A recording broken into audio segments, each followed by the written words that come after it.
بسم اللہ الرحمن الرحیم. السلام علیکم.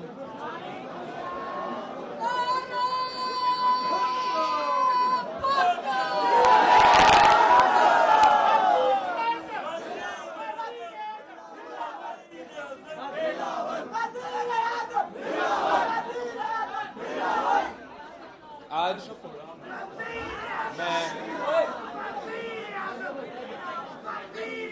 سندھ ہائی کورٹ پاک کا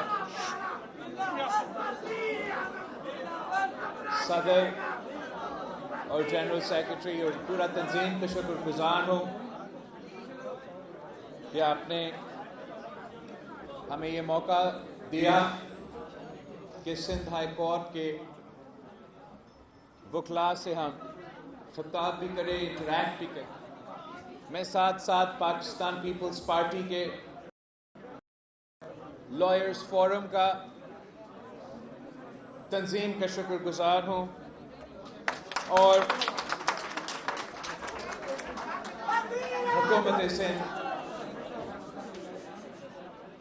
اور ہمارا لاء منسٹر کا میں شکر گزار ہوں. اب سندھ ہائی کورٹ تو سندھ ہائی کورٹ جیسے ادارہ ہم تو یہاں بچپن سے آتے ہیں، تو ہمارے بہت سے یادیں ہیں اس ادارہ کا، اس بلڈنگ کا، سندھ ہائی کورٹ کا، یہاں کا وکلا کا، یہاں کا ججز کا.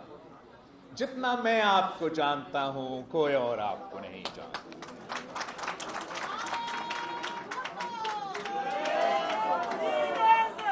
ہمارا تعلق تو آج سے نہیں ہے، 3 نسلوں سے ہے، 3 نسلوں سے ہیں.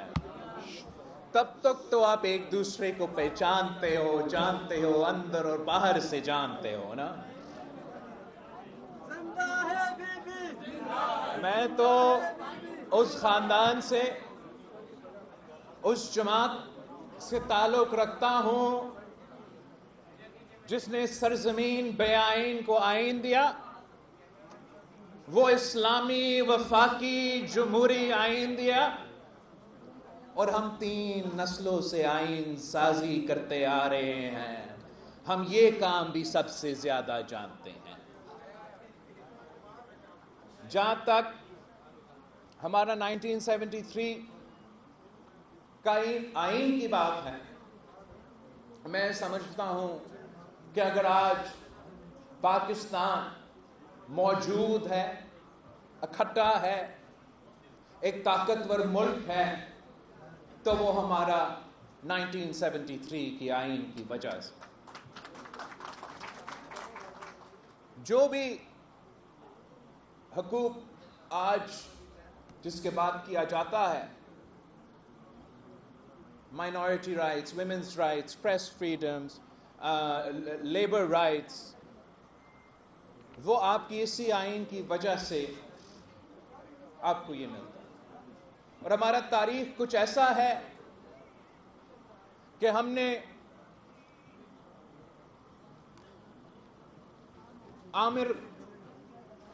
آمرانہ دور بھی دیکھے. ہم نے دیکھا ہے کہ کیسے آپ کا خون، پسینے اور محنت، آپ کا 3/3 کنسنسس کے پاس یا تقریباً مکمل کنسنسس کے پاس کیا گیا 1973 کی آئین ایک آنکھ کی لرزش سے اور ایک ہونٹ کی جنبش سے اڑا دیا جاتا ہے.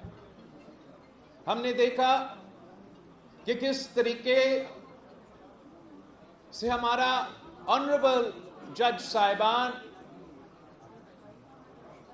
عامر کو یہ کام کرنے دیتا ہے.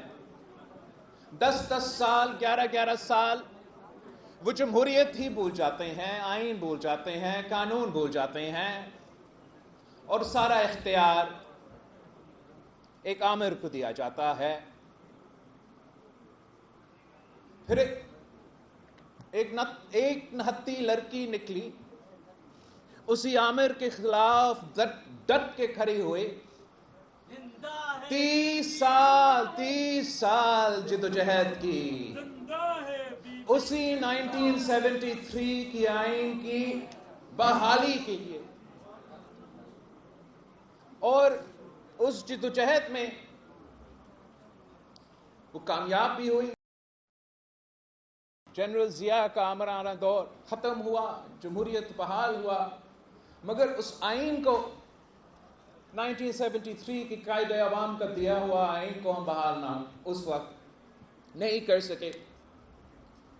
ایک اور آمر کا دور بھگتنا پڑا، وہ آمرانہ دور بھی اس وقت ہمارا آئین کو ایک کاغذ کا ٹکڑا سمجھ کے پھاڑا گیا، اور جو اس سے سب سے شرمناک افسوس، اس سے بھی زیادہ بری بات، کہ جج صاحبان نے اجازت دی اس آمر کو آئین قبول کر، جمہوریت قبول کر، اپنا ذمہ داریاں بھول کر، کہ صاحب آپ آ جائے اور ایک بار پھر ہمارا آئین میں ترمیم کر لے۔ اور ہم نے دیکھا کہ ایک بار پھر وہی شہید محترمہ بے نظیر بھٹو، جمہوریت کی بحالی، اپنی والد قائد عوام شہید ذوالفقار علی بھٹو کا دیا ہوا اسلامی جمہوری وفاقی آئین کا بحالی کی جدوجہد لڑتی رہی۔ جب وہ جدوجہد لڑتی رہتی تھی اور ہمارا پیشیاں Sindh high court, Lahore high court,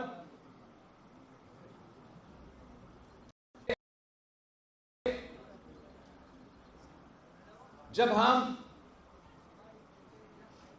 جج صاحبان کے سامنے پیش ہوتے تھے اور وہ ہمیں آئین اور قانون کا درس دیتے تھے، اسی وقت وہ ایک آمر کا حکومت کو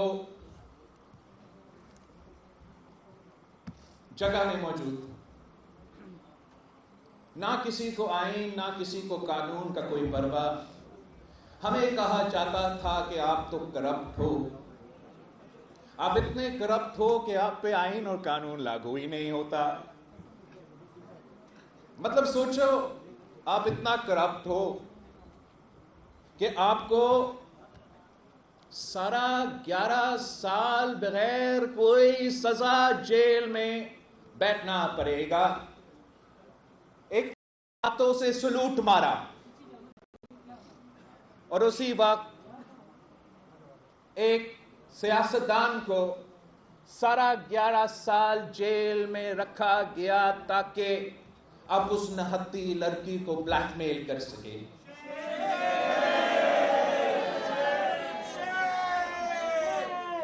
یہ تو ایک عجیب نظام تھا کہ پاکستان کی جمہوریت کا ہمارا نظام ایسا ہے کہ ہم صرف ایک پی سی او جج برداشت کر سکتے۔ ایک دفعہ آپ پی سی او کا اوتھ لے سکتے ہو، دوسری دفعہ اگر آپ پی سی او کا اوتھ لیتے ہو تو مسئلہ جمہوریت کا مسئلہ، عدالت کا، آزادی کا مسئلہ۔ پہلی دفعہ تو صحیح ہے، دوسری دفعہ تو چیف تیرے جان نثار بے شمار بے شمار۔ دوسری دفعہ ہوتا ہے تو وہ تو بہت ہی زیادہ ہمارا برداشت سے باہر۔ پہلی دفعہ تو صحیح، دوسری دفعہ تو برا۔